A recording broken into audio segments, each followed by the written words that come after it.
The Spectrum Xumo Remote is designed to control your Xumo Streambox and other compatible devices. Sometimes the remote may become unresponsive or experience glitches, requiring a reset. There are two main types of resets. A soft reboot clears temporary issues without erasing your settings. A factory reset restores the remote to its original settings, erasing all custom pairings and data. Knowing when and how to perform each type of reset can save you time and frustration. We will cover both resets in this video, starting with the soft reboot, which is the recommended first step. First, for a soft reboot, unplug your Xumo Streambox from the power source for 30 to 60 seconds. Then plug it back in and allow it to boot up completely. Test the remote's functionality by pressing buttons like Power or Guide.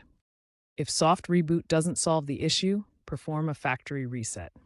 Ensure the Xumo Streambox is on and the remote has fresh batteries. Simultaneously, press and hold the Setup button and the OK button for 5 to 10 seconds until the remote's LED light flashes.